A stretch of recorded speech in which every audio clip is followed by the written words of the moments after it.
In those cases, we could say that we are loving our neighbor by defending his life and his liberty against the tyranny of the government, which is precisely what happened in the... Oh, brain fart. And I haven't even had whiskey yet. Pistols, prayer, and potluck.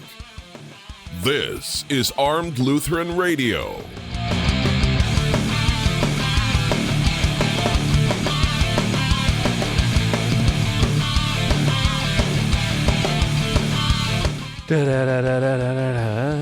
Hey folks, welcome to Armed Lutheran Radio. This is a show about guns, hunting, competitive shooting, the natural right of self-defense, and what God's Word says about the issues surrounding gun rights and gun ownership.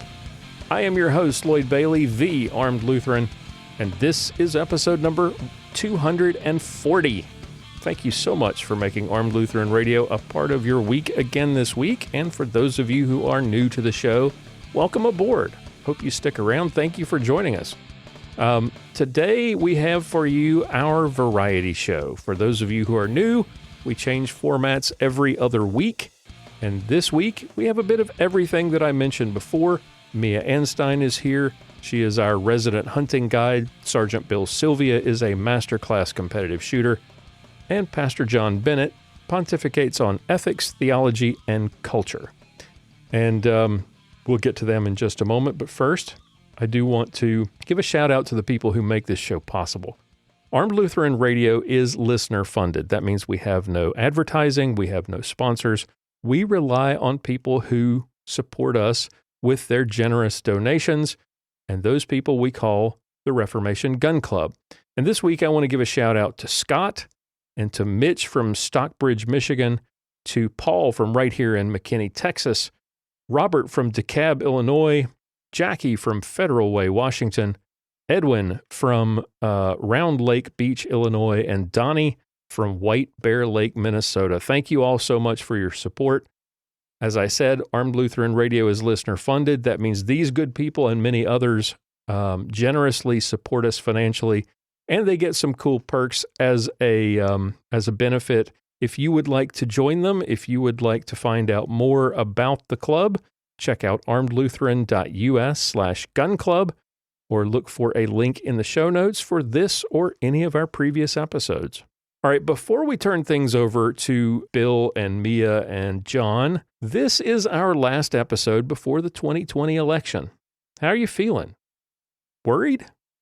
Confident? Indifferent? Worn out? Probably all tired of all the political BS that's been going on. We've entered, to use a racing metaphor, we've entered the final turn, headed for the finish line. Both President Trump and Joe Biden are making one last push to get your vote. Businesses are boarding up their windows in preparation for the outcome of the election. Citizens are buying guns and ammo in record numbers. And the media continues to be what is essentially the propaganda arm of the Biden campaign. They've been ramping up their negative attacks as if they haven't been doing that for 3.5 years. They have, but it's gotten worse and worse over the last week and a half to 2 weeks. Since all the Hunter Biden stuff came out, it's been just wall-to-wall negative Trump. They're doing everything in their power to shield Biden from any criticism or anything negative. The most amazing being the lack of coverage of the Philadelphia riots. Back in the summer, when they thought coverage of the riots in that resulted after the death of George Floyd, when they thought that coverage of those riots and the looting was going to hurt Trump, it was wall-to-wall coverage. But they figured out pretty quick that law and order kind of plays to Trump's strength. It benefits him, and it doesn't look good for Biden when Biden is saying things like Antifa is an idea, not an organization. So they're busy ignoring the violence in Philadelphia because it doesn't help Biden much. It actually hurts, and Pennsylvania is a battleground state that Biden's got to win if he's going to win the election. So they've been reporting on everything else, especially anything negative towards President Trump. There was a 33% jump in GDP growth last quarter. Did you hear that? Probably not. But we did hear about how Winston Churchill's granddaughter is voting for Biden, right? We all want to hear about that. So important. One thing I wanted to comment on was some of the voices on the pro-gun, on what is typically considered the conservative side, especially within the pro-2A community, that are sort of this voice of reason, voice of calm, saying that, look, this election is really no different than any other, even though all the screaming heads are telling us this is the most important election ever. It really isn't. Life will go on. And we hear the hype every year about how bad things are, about how consequential the election is. We hear, especially if you're an NRA member, you can attest to that. This year, though, we've got some prominent names in the gun rights community and on the conservative side, or typically conservative side, who are playing this voice of reason, telling us that, look, don't buy into the hype. No matter who wins on Tuesday, life's going to go on. Things aren't really going to change because, like all the elections of the past, it's really no big deal. And any other year, I would probably agree with them. But I think 2020 is different. And the experience of the last 3.5 years has taught us anything. It's that the two sides in this contest, not only are they diametrically different, they usually are. They certainly were in 2016. They are again this year. But this year, the left is different. We've seen how the left has mobilized like never before to not just to deny the president's reelection, but to actually attempt to undermine and overthrow the president during his first term. Career politicians and bureaucrats in Washington, members who are of both parties, have been engaged in a silent war against the Trump administration, really since before he became President Trump. We've seen the left engaging in voter fraud as not uncommon, but it seems more blatant this year.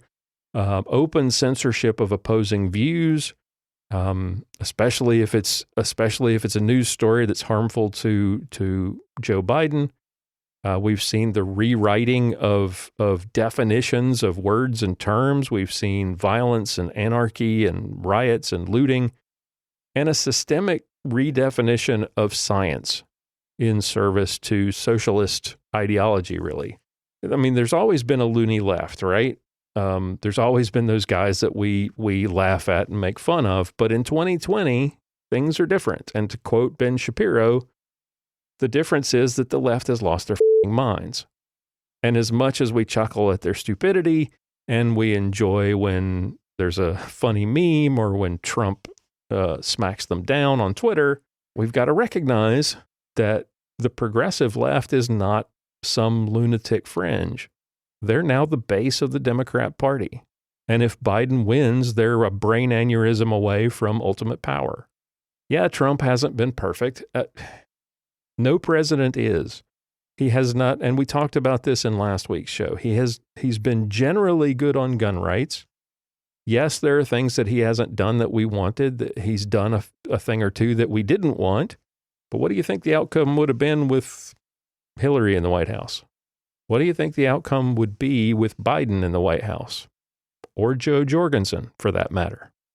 Let's play a little thought experiment here. I've seen others in social media this past week, people who are more libertarian-leaning, saying this two-party thing sucks and we just can't bring ourselves to vote for Trump and we know what Biden is, so we need a viable third party. And Joe Jorgensen is that candidate because she is pro-2A. In fact, I've even seen someone post a suggestion for discussion. Would you trade open borders, essentially, to repeal all federal gun control? What are the possible outcomes, though, if you really look at voting for a libertarian candidate? I understand, and we talked about this last week, Trump is not an easy guy to vote for. Yes, he has his flaws personally, and his personality rubs people the wrong way.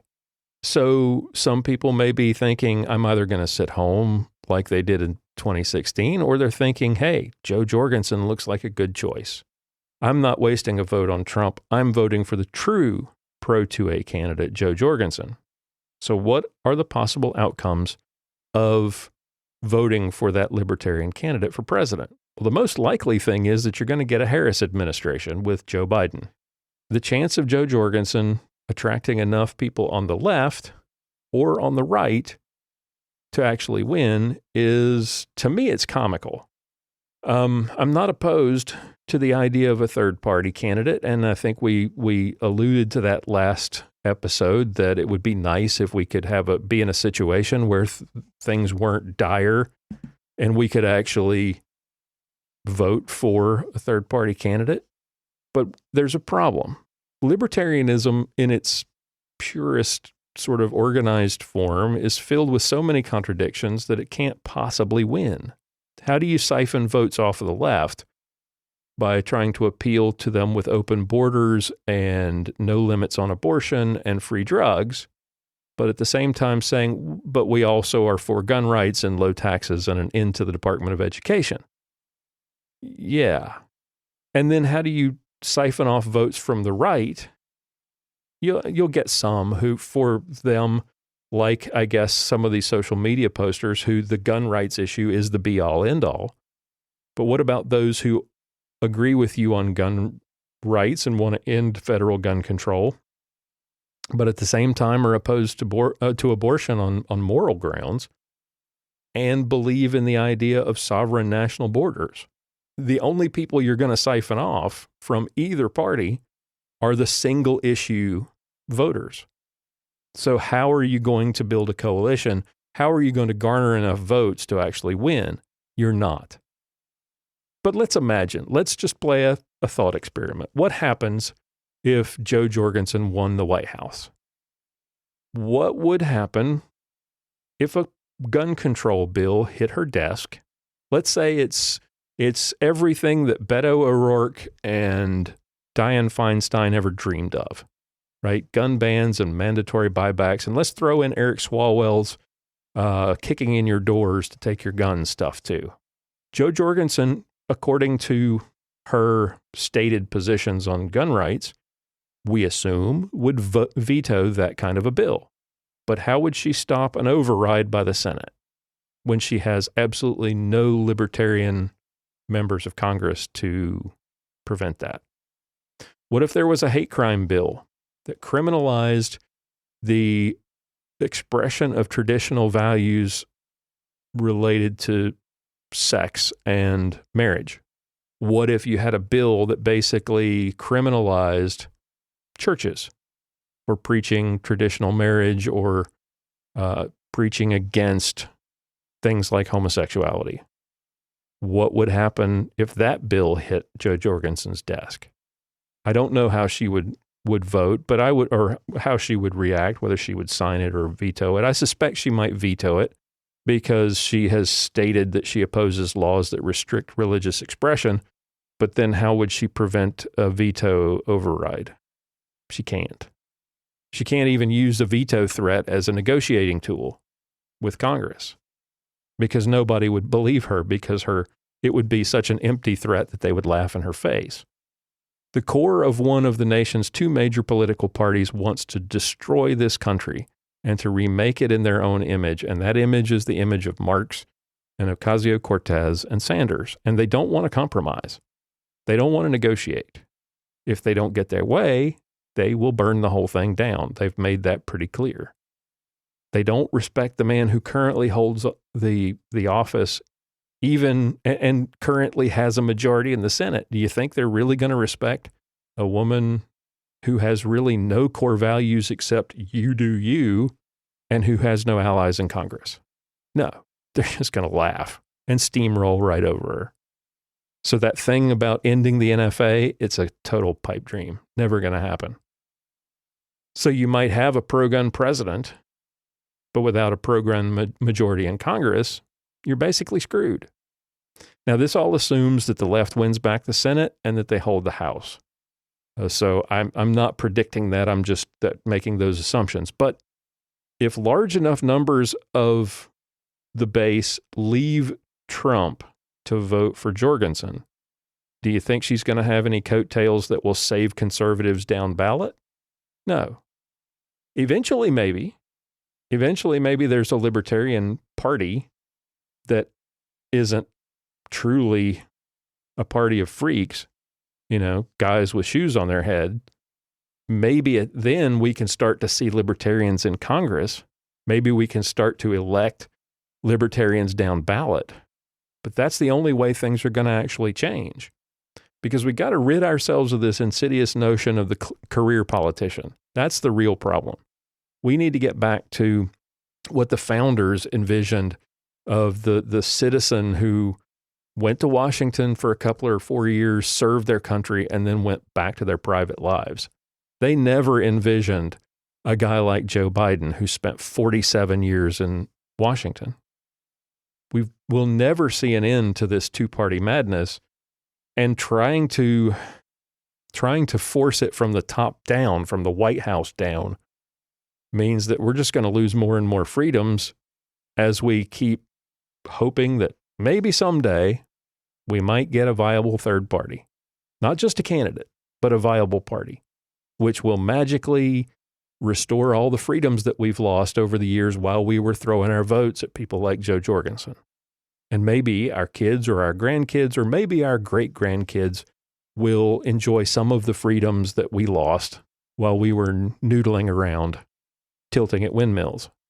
We want an alternative to the system we currently have.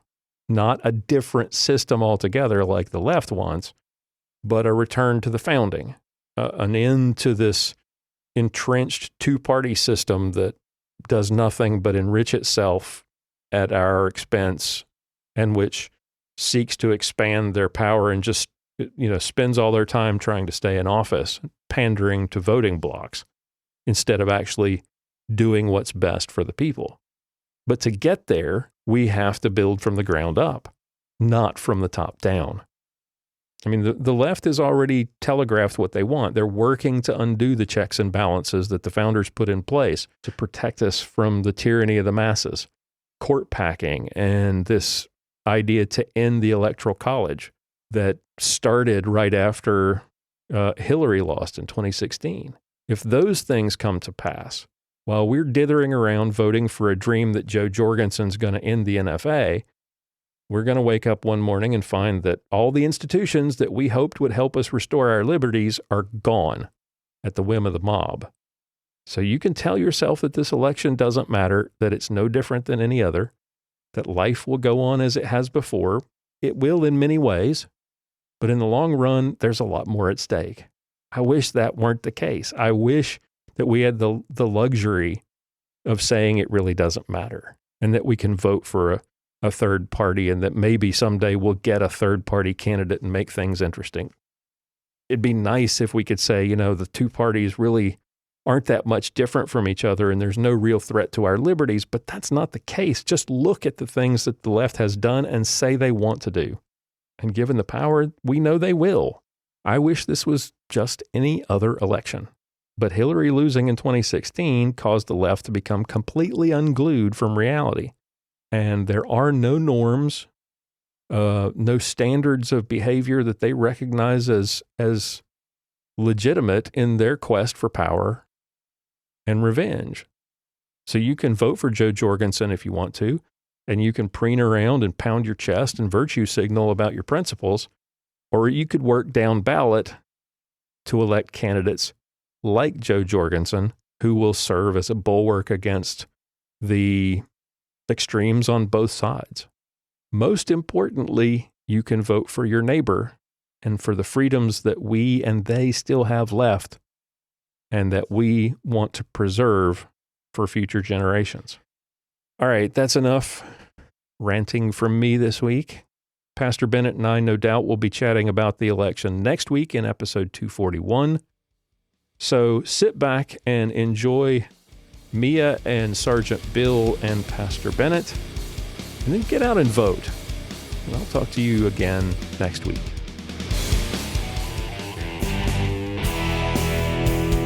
Time now for Mia's Motivations with Mia Anstein.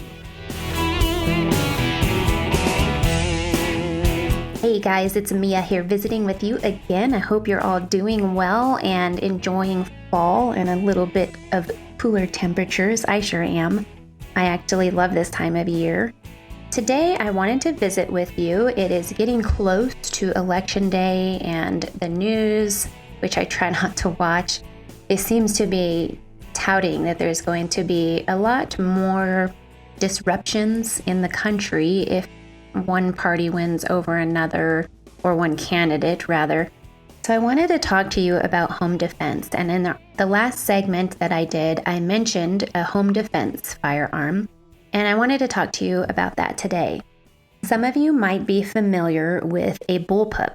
And a bullpup, some people say it looks like a space gun. It's kind of futuristic, or maybe it's from the past. I mean, they've been around for a while and they kind of go in and out of fashion. But a bullpup is recognized by the action which is behind the trigger in the layout of the gun. So you've got your magazine and your action behind the trigger. And the whole purpose of this is to give you a better balance of the gun, but also give you a longer barrel length in relation to the overall length of the gun. A longer barrel length is going to give you better accuracy. We recently participated in an online auction fundraiser since we haven't been able to see people and events in person. There wasn't much that we wanted in this auction, but there was a bullpup, and it is something that we didn't have in our collection. So we bid on it, and lo and behold, this is what we received. So we ended up buying a Rock Island 12 gauge shotgun. It's a VRBP 100. And when we took this to the range, we just took some field loads out in the 12 gauge. And I will tell you, you always have to practice with your guns. It's wonderful if you can practice before you buy the gun. With this gun, you definitely had to be ready. I definitely will have to do more practice, but the recoil on it was pretty significant. And I am somebody who generally scoffs at recoil. It's not something I focus on unless it's something that's not manageable, which I will say this one was manageable. It just was more than I had anticipated. I had shot bullpups before, and one thing that you will notice with the first time you shoot one is that it can seem louder and affect your perception of the gun because the action is so close to your face and to you in comparison to a traditional rifle or shotgun. If you're looking for a home defense gun, there is another one that I shot at SHOT Show Media Day 2 years ago. And it's by IWI. It is the IWI Tavor TS12. That gun shot so much more smooth than this Rock Island did. And I'm not saying this to knock Rock Island because they do build some durable guns. I just feel like you should know the different aspects that you should be looking at when you're looking to buy a home defense gun. And something else that you could look at in comparing the Tavor with the Rock Island is that the Rock Island, if you're left-handed and you get your face, that action is closer back. So if you're left-handed and you're shooting this gun, the action is right in your face. So you want to be able to shoot that gun right-handed. You're going to want to switch. The Tavor, something that I noticed at SHOT Show, it was so easy to switch from right-handed to left-handed. You could just convert it. It was simple to move mechanisms and transfer over so that your shells were ejecting on the other side, and that was really cool. That's an option for a home defense gun and something that you might consider, something that will give you a longer barrel length without a longer overall length. It'd be something that's easier to maneuver around your house. I definitely would be interested to know if any of you have some personal experiences with bullpups, and if you have any good stories or bad stories or anything like that, I would love to hear about it. Before I head out, I wanted to tell you a couple other benefits of a bullpup because I did give you a couple of negatives, and I don't want to leave you on that note, so I wanted to let you know some good things about the bullpup. They, as I mentioned before, are a little better balanced. It does help keep the muzzle from rising with that weight back there. It also makes it easy to get it seated in your shoulder. So when you're raising the rifle up, it just sits right in your shoulder. You're not having to raise up and pull back. And it is a matter of inches, but it does make a difference in the way it feels when you're mounting the gun. Hopefully you wouldn't have to carry the gun around for too long of a time if you're defending your home, but it is a shorter gun, so it is easier to carry and you're not going to get tired as quickly. That's another benefit. As I said, if you have any stories or relations to the Bullpup, I would enjoy hearing about them. I have met some aficionados who just love this gun and the style, and it's always a joy to learn more about them. Anyways, I will talk to you next time. I hope that we have good news on our next segment. Talk to you then. Bye, guys. You can read more from Mia, watch her YouTube videos, or check out her podcast, Mac Outdoors with Mia and Leah, at miaandstein.com.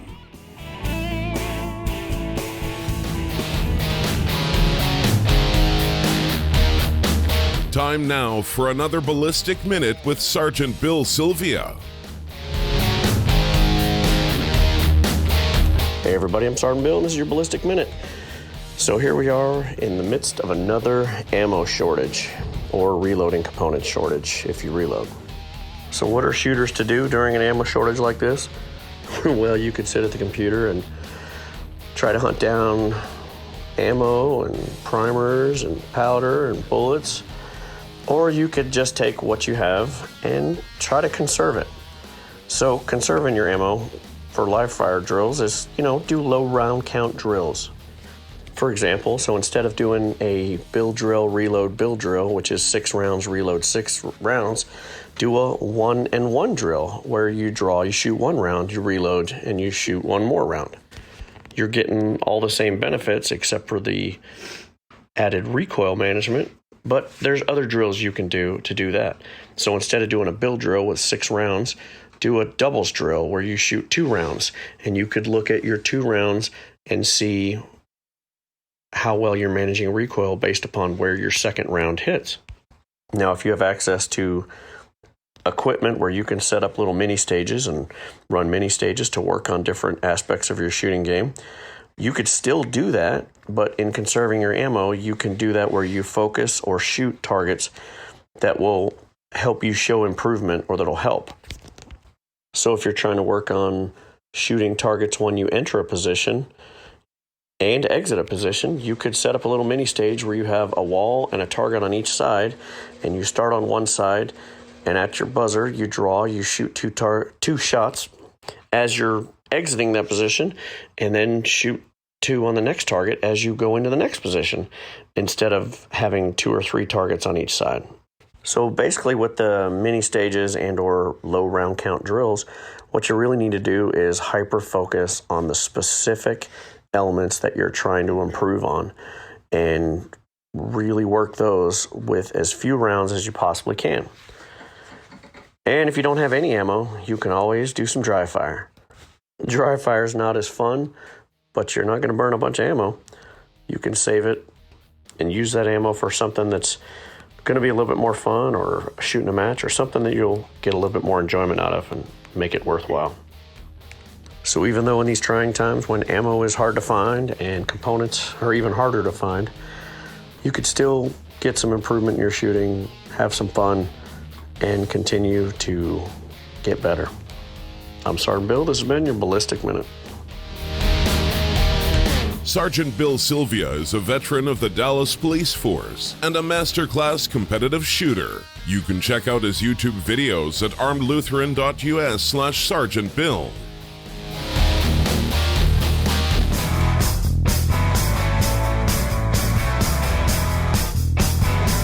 It's time for Pastoral Pontifications with Pastor John Bennett.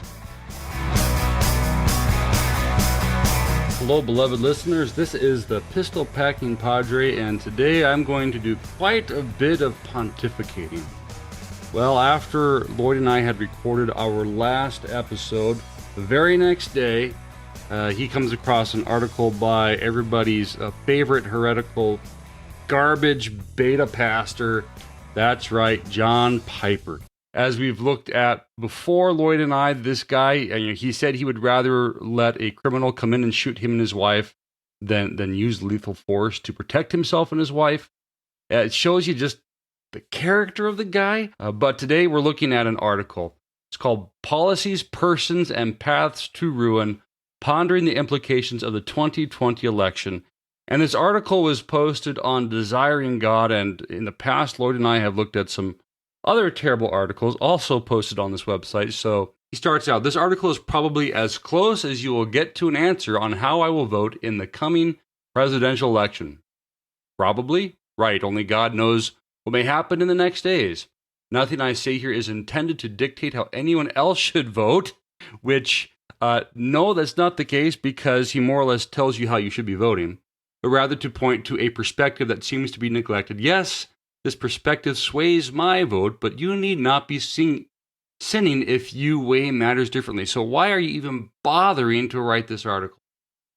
Actually, this is a long overdue article attempting to explain why I remain baffled that so many Christians consider the sins of unrepentant sexual immorality, unrepentant boastfulness, unrepentant vulgarity, unrepentant factiousness, which is, he's trying to make himself sound fancy and educated. It's just a word that means dissension. While policies that endorse baby killing, sex switching, freedom limiting, and socialist overreach are viewed as deadly. So what is he saying here? He's implying that the act of murdering unborn children isn't quite as bad as something like sexual immorality or boastfulness or vulgarity, dissension, and so forth. Vulgarity and sexual immorality and boastfulness, yeah, those are terrible things. I don't think there's anyone arguing that these aren't sins. But to sit there and say that he's baffled by people who consider those things to be not quite as bad on the spectrum as killing babies or doing surgeries that mutilate children's genitalia, etc., as these things as somehow, being worse, that he's baffled by this. He goes on, the reason I put those Greek words in parentheses is to give a graphic reminder that these are sins mentioned in the New Testament. To be more specific, they are sins that destroy people. They are not just deadly, they're deadly forever. They lead to eternal destruction. And then, and he does this throughout the entire article, he puts in parentheses a scripture reference without actually listing the passage. So here's the verse. These shall be punished with everlasting destruction from the presence of the Lord and from the glory of his power. And he completely ignores the context, because what is Paul writing about there? He's writing about those who persecute the people of God. And yet, Mr. Piper, I'm not going to refer to him as pastor because that's an insult to pastors. Mr. Piper is using this verse, this scripture reference to, talk about Donald Trump, because it's pretty clear as we read through this, he's talking orange man bad language, but trying to couch it in more highfalutin language. And then he goes on to list two more references. He says they destroy persons, and then Acts 12, 20 through 23, and through persons they destroy nations. And then he mentions a passage from Jeremiah 48. So here's Acts 12, 20 through 23, and I don't know why he's putting this in this article, because it doesn't even fit with what he's trying to say. He talks about Herod. He says he'd been very angry with the people of Tyre and Sidon, reading from Acts 12, but they came to him with one accord, and having made Blastus, the king's personal aide, their friend, they asked for peace because their country was supplied with food by the king's country.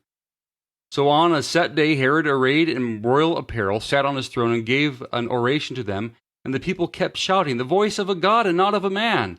Then immediately an angel of the Lord struck him, because he did not give glory to God, and he was eaten by worms and died. Well, yeah, Herod died a terrible death, but he died a terrible death because he was taking adoration for God and ascribing it to himself and not correcting the people. And I'm forgetting to see how this is referring to Donald Trump in any way. It doesn't fit whatsoever. And then Jeremiah 48, these are the verses of judgment against Moab. And yet verse 42 says, "And Moab shall be destroyed as a people, because he exalted himself against the Lord." So here you have references of people engaging in blasphemy and elevating themselves to the place of God. And he's trying to use this to argue that people that they're, quote, vulgar and they're boastful and so forth, and they're sexually immoral, that the nation's going to get destroyed if we elect Donald Trump. That's really what he is arguing here. Let's cut through all the BS. Let's get right to the point.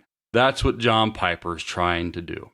So now I'm not going to read through the entire article because it's long, it's wordy, it's useless.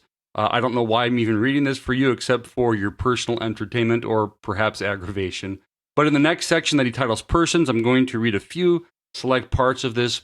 The New Testament teaches that those who do such things, referring to those earlier sins that he mentions, such as vulgarity and sexual immorality, etc. The New Testament teaches that those who do such things will not inherit the kingdom of God, and that those who practice such things deserve to die. So I guess we're supposed to take Donald Trump out and lynch him, which I'm sure would make a lot of the Antifa and BLM rioters very happy. To which you may say, so what? Rejecting Jesus as Lord also leads to death, but you are willing to vote for a non-Christian, aren't you? And he goes on to say just a little bit later, it is not a small thing to treat lightly a pattern of public behavior that leads to death. So his basic argument here is that, well, if you're a Christian, you shouldn't vote for someone unless you're absolutely certain that person is a very good Christian, they're going to heaven. We should also remember we do not live in a theocracy. Yes, we want to have godly leaders, but again, Romans 13, St. Paul is writing this to people who are suffering underneath the tyranny of the Romans. He's telling them to honor the government that's in place over them. Well, perhaps John Piper should try to do that too. Let's go on to the next section, which is titled Nations. In fact, I think it is a drastic mistake to think that the deadly influences of a leader come only through his policies and not through his person.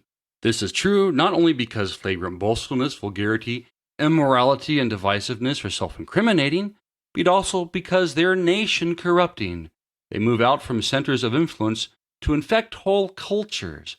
The last 5 years, and this is where it is perfectly clear that he is referring to Trump, he says, the last 5 years bear vivid witness to this infection at almost every level of society. So basically, Orange Man bad. Things are so bad in society because of very bad Orange Man. This truth is not uniquely Christian. A little leaven leavens the whole lump. Bad company ruins good morals. Here he's quoting some passages. Whether you embrace that company in your house or on social media, it corrupts. There are sins that lead people into more and more ungodliness, and their talk spreads like gangrene. And those last few words, he is taking out of context again another Bible passage, no surprise, 2 Timothy 2:16 and 17, where it says, but avoid irreverent babble, for it will lead people into more and more ungodliness, and their talk will spread like gangrene. But then, what does Paul do right after that? He goes on to give examples of those who are engaging in irreverent babble, and they were those who were preaching false doctrine. So here, Piper takes a passage referring to those preaching false doctrine and tries to apply it to those bad Trump supporters who aren't being very good Christians. A little bit later, he says, there is a character connection between rulers and subjects. When the Bible describes a king by saying he sinned and made Israel to sin, 1 Kings 14:16, it does not mean he twisted their arm. Yes, it does, which we will get to that in just a second. It means his influence shaped the people. That's the calling of a leader. Take the lead in giving shape to the character of your people, so it happens, for good or for ill. Now, this verse that he's referring to, 1 Kings 14:16, it's talking about Jeroboam. And what did Jeroboam do?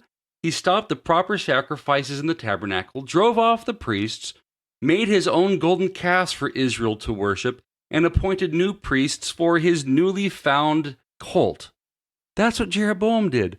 So Jeroboam, in his sinning, caused them to sin. It wasn't this imaginary thing that Piper is imagining that, well, if a person who's in the White House is sinning, well, that's just going to make the whole nation sin. BS. This is absolutely ridiculous.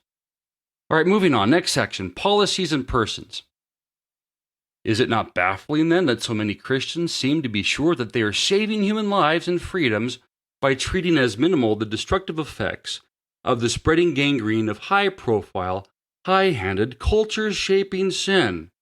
Again, orange man bad. So how is it that you can be a Christian and say that you are saving lives by opposing abortion while voting for bad orange man? And that's the thing that is absolutely mind-boggling. How blind is he? Look at the last 4 years. What have we seen in society? We have seen the radical liberal agenda going to far greater lengths than we ever imagined. You had this Governor Ralph Northam who implied more or less that, well, after a baby is born, if the parents decide that they just want to let it die, I'm okay with that. Absolutely evil. And yet, orange man bad. He goes on to say, therefore, Christians communicate a falsehood to believers who are also baffled when we act as if policies and laws that protect life and freedom are more precious than being a certain kind of person. The church is paying dearly and will continue to pay for our communicating this falsehood year after year. So if your church is shrinking, then that's your fault for supporting Trump. That Trump is the reason that churches are shrinking. Continuing on with this clown Piper, the justifications for ranking the destructive effects of persons below the destructive effects of policies ring hollow. I find it bewildering that Christians can be so sure that greater damage will be done by bad judges, bad laws, and bad policies than is being done by the culture-infecting spread of the gangrene of sinful self-exaltation and boasting and strife-stirring. So here's a question I have for Piper. Does not a person's policies bear witness to their character? Let's take a look at Joe Biden's policies. He is accepting as legally permissible and as a constitutional right for a woman, and now I guess we can include quote-unquote men who were women at birth, that they can kill their child up until the moment that it's born. How does that not speak to the evil of his character? Well, let's take it a step further. What have we found out about Joe Biden's character in the last few weeks? Thanks to Hunter Biden's laptop, we now know that the Biden family was well aware of, well, I don't know how to say it any other way, but it is quite apparent that Hunter Biden's a pedophile, walking around naked, smoking crack in front of 14-year-olds. And he talks to his father about this, and his father has done nothing to try and stop this monster that is his own son. Does that not speak to his character? What about being on the take and his corruption when it comes to Russia and the Ukraine and China? Does that not speak to Biden's character? But orange man bad, I guess. Okay, next section. We're almost done. We're almost there. It says, what about abortion?